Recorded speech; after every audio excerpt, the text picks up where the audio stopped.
Last night against the Houston Rockets, the Chicago Bulls showed exactly what this team can be when they play consistently with effort. But that just raises the biggest question. Why doesn't this happen more consistently for the Chicago Bulls? Today we're going to talk about Billy Donovan, the trade deadline reality, and why the Lakers want Isaac Okoro, and why the Bulls role players that are not on expiring deals may have the best value around the league leading into the trade deadline. Plus, we're gonna preview the game tonight against the Utah Jazz. All that and more right after this.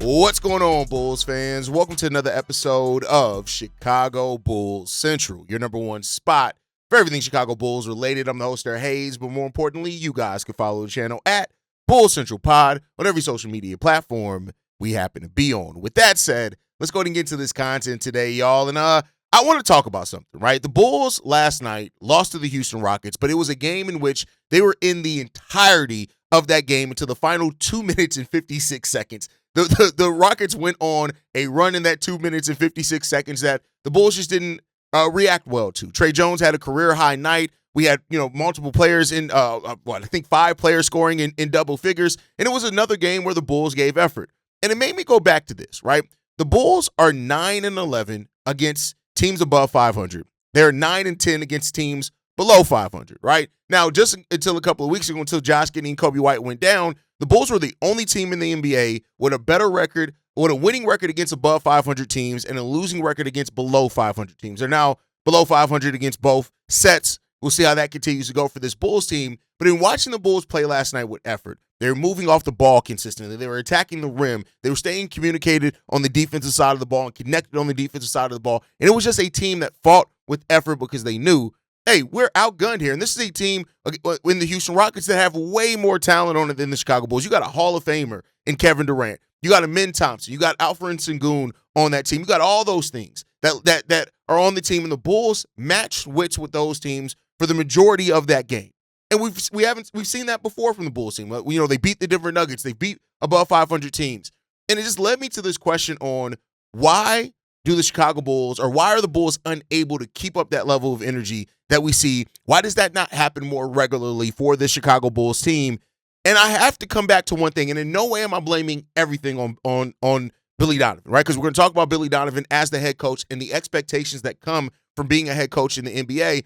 I'm not blaming everything on Billy Donovan. I think Billy Donovan is a perfectly serviceable X's and O's coach. I think that, right? To his credit, Billy Donovan, when you really look at this team, he's basically coached almost 3 different versions of the Chicago Bulls team. People like to say it's all been the same, and it's not. When you really look at the play style by the Chicago Bulls, there have been 3 distinct play styles by this team. Of course, the first play style, before we traded for Nikola Vucevic, which, okay, that first year under Billy Donovan, we were on pace to make the playoffs until Zach LaVine went down with COVID and missed the last, 3 weeks of the season. Then we saw the version with Zach and DeMar and Lonzo and Nikola Vucevic. Now we've seen this version of the team that is more fast-paced, is taking more three-pointers, that has a more up-tempo style, right? We've seen that. So he has coached different styles. It has not all been the exact same. We are a very mid-range hungry team, and it wasn't just DeMar. Zach LaVine also lived in the mid-range quite a bit. Kobe's mid-range shot, his percentage in the mid-range was almost 2.5 times what it is now, earlier under Billy Donovan. We've now eliminated the mid-range shot, right? And I want to look at it. I think that coaching plays such a integral part of the expectations that a team has and also the standard that a team needs to play to. So when we see the team settling for bad threes, do I think Billy Donovan is telling them for settle for bad three-point shots? No, I'm not going to say that Billy Donovan is telling them to settle that.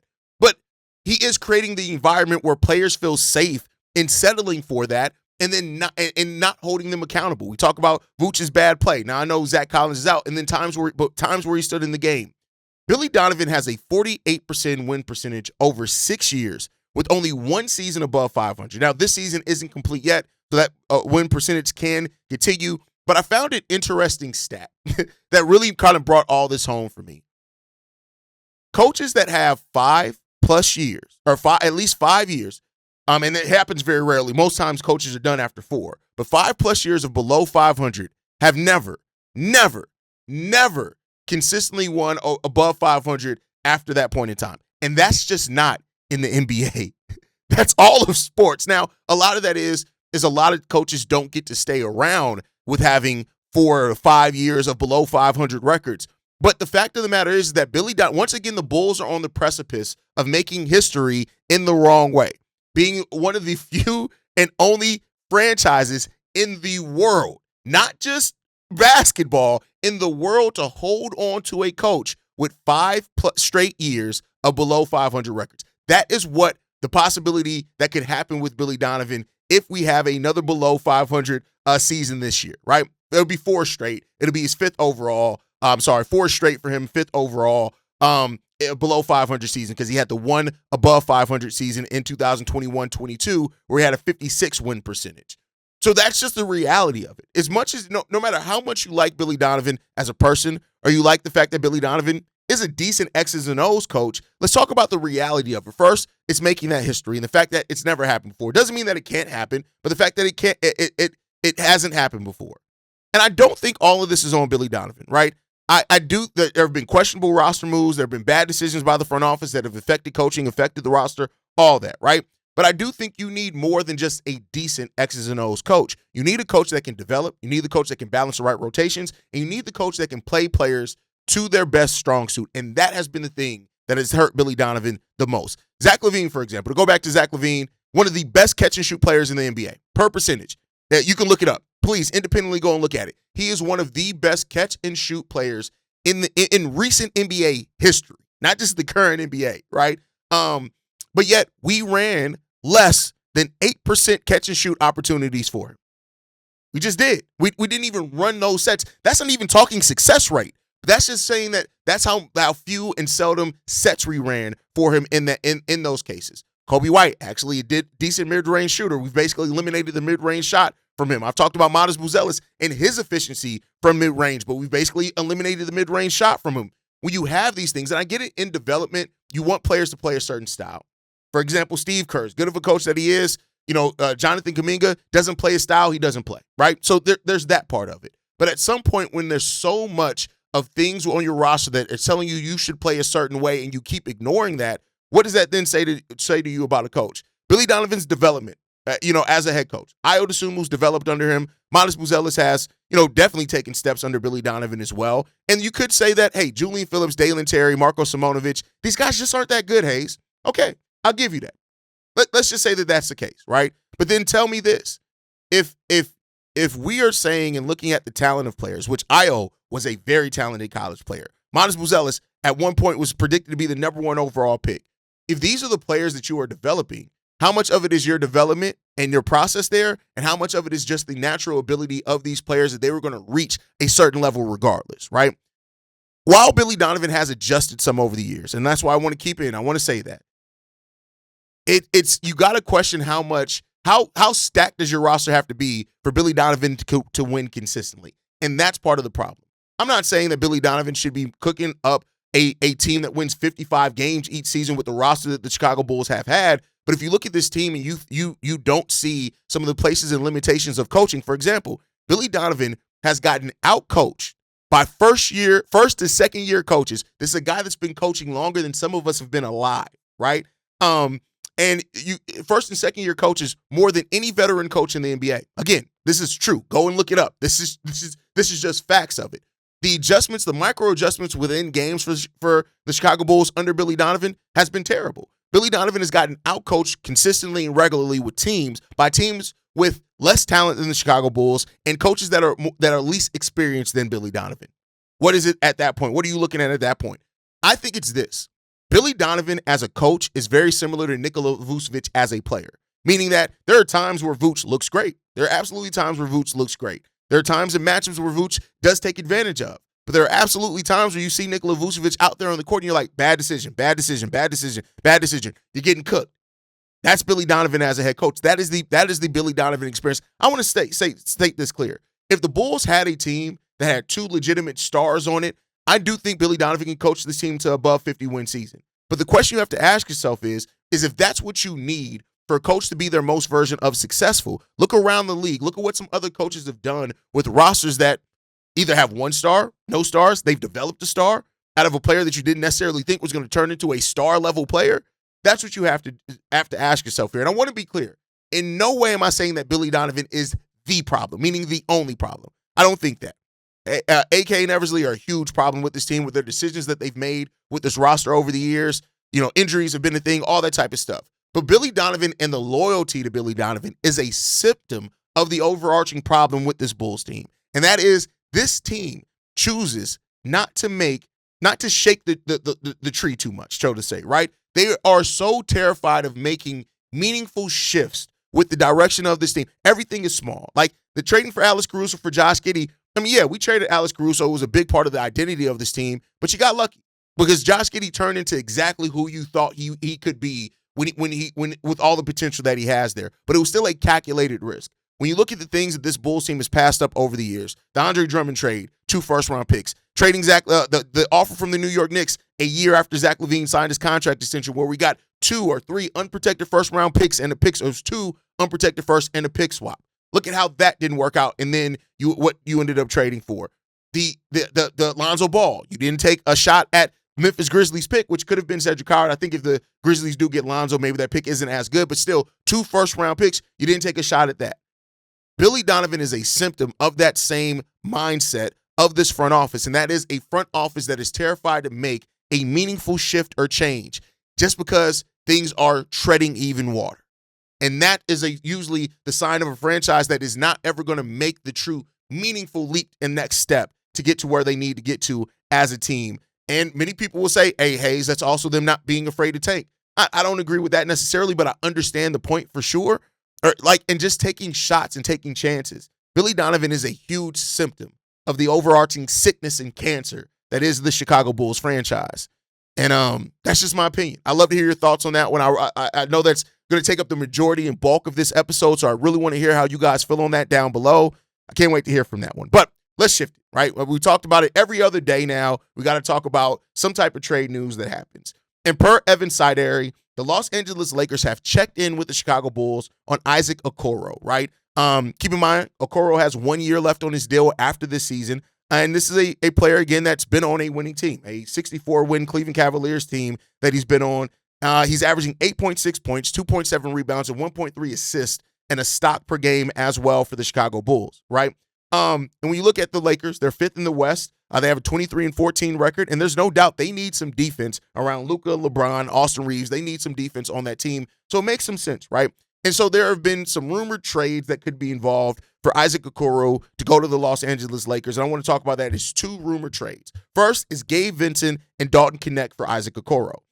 Gabe Vincent, one of the former Miami Heat guards that hasn't really played well since leaving that team. Dalton Knecht is a former right outside the lottery first-round pick.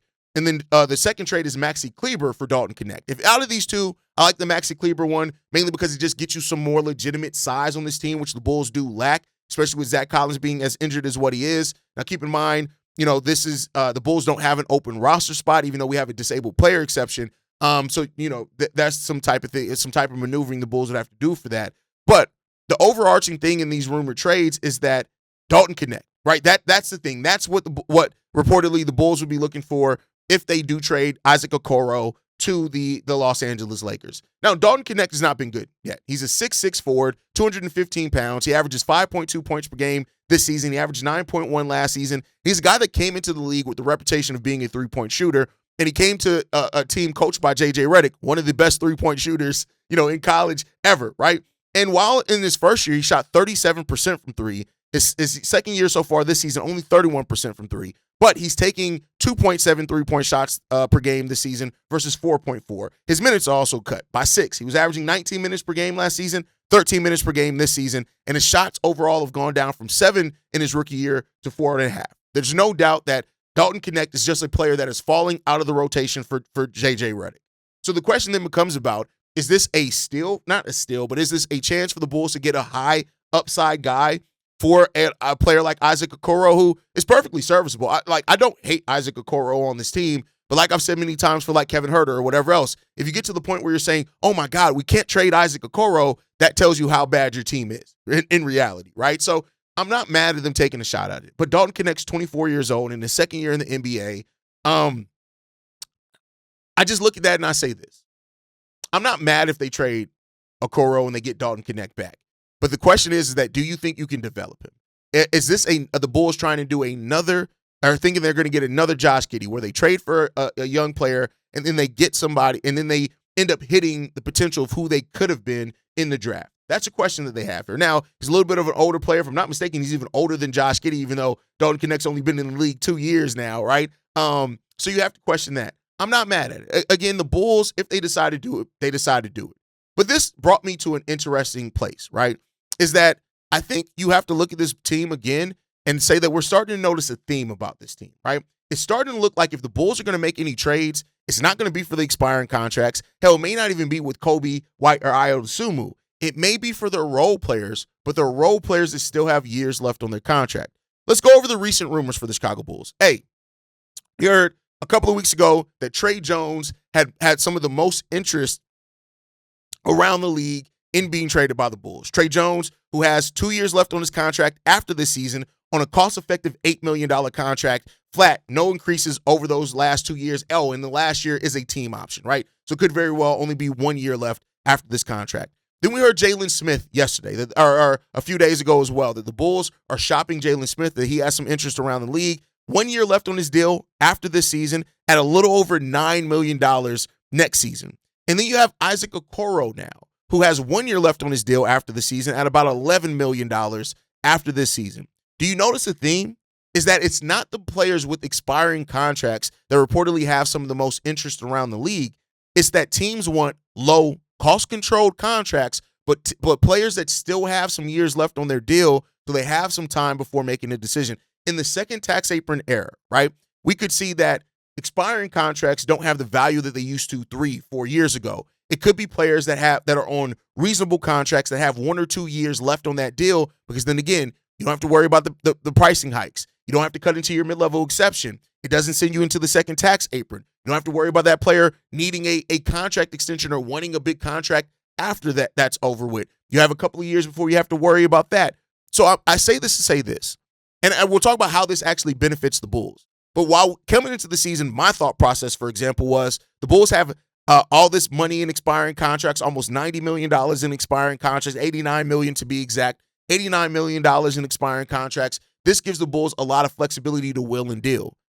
I'm actually now starting to think that it's the role players that are playing good, but also have years left that could offer the Bulls the most value. Here's why. Whether you're getting young players back, and like we talked about for Isaac Okoro, you're getting a player in Dalton Connect back if the rumor deals are true. But even if it's Tre, if it's Jalen, if you're getting these picks back from these teams that are low first-round picks, it still gives you an opportunity to stack the deck. And with the Bulls having cap space next season, it actually makes it more interesting, because here's the thought. The Bulls have $90 million in expiring contracts. Let's say they let those contracts expire. They're not able to move those players at the trade deadline. But you trade players in Jalen or Isaac Okoro or Tre Jones, who I don't want to see those guys. I'm going to be honest with you. I would love to see those guys stay. So this is not an endorsement of me saying, yeah, Bulls trade these guys, but it is saying that, hey, if that's where the value is and you're stacking the value, there could be a reason why. If you get picks back, even if they're low, first-round picks back for the Tre Jones, for the Jalen Smiths, for the Isaac Okoro, you're getting a player in Dalton Connect back that's a former first-round pick.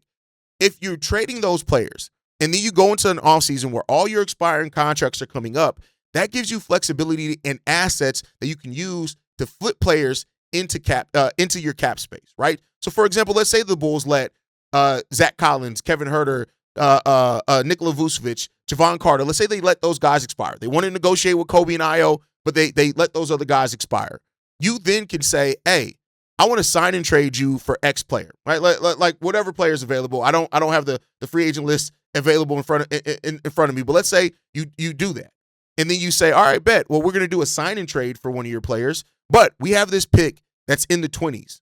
We're going to give you that first round pick. Let's go ahead and get that guy up off, right? Or during the draft, right? Let's say the Bulls somehow, through the magic of God, right? AK finds a way to get 2 first-round picks that are in the low first round. Let's say you then look at the free agents and you say, hey, instead of drafting somebody in the 20s, there's some free agents that we want. Hey, listen, we can give you these picks that are 25 and 26, but let us get this guy up off you, right?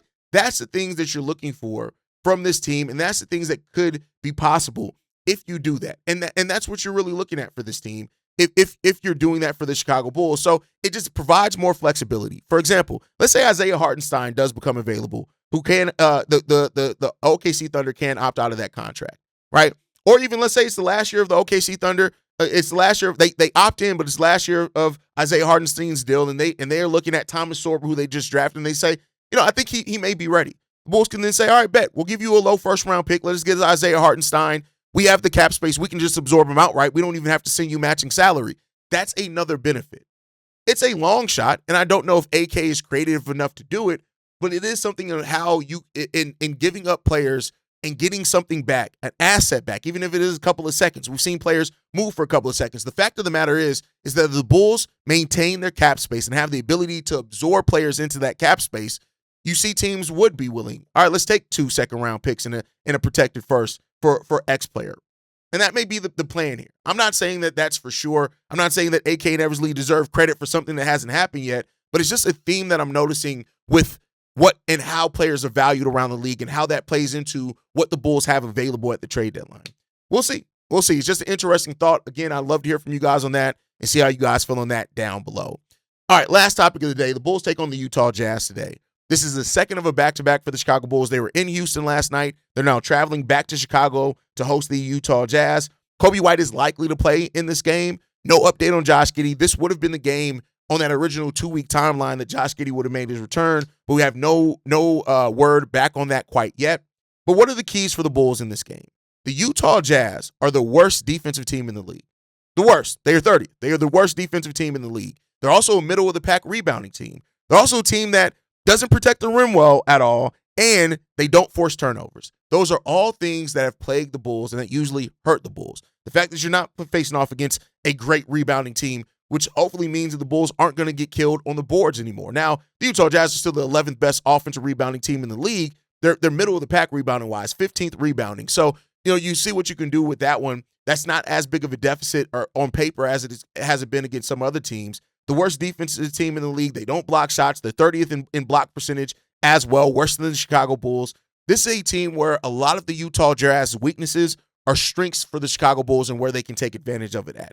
And that's where you really want to what to happen. The key for the Bulls in tonight's game is they have to avoid taking the night off. You gave a lot of effort against the Houston Rockets last night. I get that. I commend you for it. I talked glowingly about it. I love what I saw from the Bulls last night. But you got to show it with that same energy here on the second of a back-to-back against a Utah Jazz team that has won some games that they technically shouldn't have won, right? And so if the Bulls can take care of business against this Jazz team, and then they have 2 games coming up against the Brooklyn Nets, there's a possibility we can be talking about a Bulls team that is back at 500 by the end of the season. Now, I say possibility because, again, we never know who and what and how this Bulls team is going to show up each and every day, right? But this is a Utah Jazz team that has 2 wins. 2 wins, I think, in his last 10 games. And while those wins have come against Dallas and Cleveland, do not play down to your competition tonight. I need the same team that showed up last night against the Houston Rockets. If you show up like that against the Utah Jazz, you may win this game by 20. Because, again, the Jazz are tanking. They are a team that's looking to preserve their pick selection with having a top 8 protected pick. So they're looking to preserve that. And I just think that that's what the Bulls have to come in here with that energy. Do not play down to the Utah Jazz. And play as a team, right? Go to your bigs, right? Use Jalen Smith and the energy he's been playing with. Modest Buzelis has to continue to step up. You're probably not going to get another 30-plus performance from Tre Jones, but with Kobe White coming back, what does Kobe give? Especially in a key game, in key minutes. That's what you're looking at for this Bulls team, and we'll see if they can do it. Like I said, the Bulls can beat anyone, but unfortunately, they're also a team that very well can lose to anyone. So the energy that they show up with today against the Utah Jazz is going to be highly important for how this game can go for this Bulls team. Let's see if we can get it done. Let's see if we can get it done. That's just the thing that it comes down to. Let's see who steps up. Our bench, a lot of our bench players are now into the starting lineup, so we haven't been getting the bench production that we've averaged over the season. But, hey, Ayo Dosunmu, you still owe us one. Because last night, you didn't do what you've been doing over the season. And had we had a typical Ayo Dosunmu night, probably would have won that game. So let's see what this team can do. We shall see. Again, I'm not counting them out, but I'm also not giving them credit as for something that they haven't done yet, because we've seen how this team cannot show up at times, right?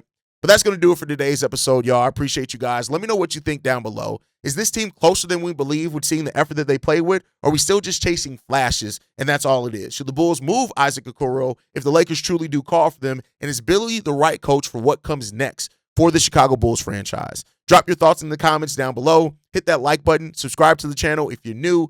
And as always, you guys can follow us at Bulls Central Pod. You can send us any feedback, questions, comments, concerns, bullscentralpod@gmail.com. And lastly, if you want to leave a text message and or voicemail for the mailbag, the number to do so, 773-270-2799. We're the #1 spot for everything Chicago Bulls related. That is thanks to you, lovely and beautiful people. And like I in every episode on, go Bulls. Love you guys. See you ready if you can, y'all. Peace. This has been a presentation of the Break Media.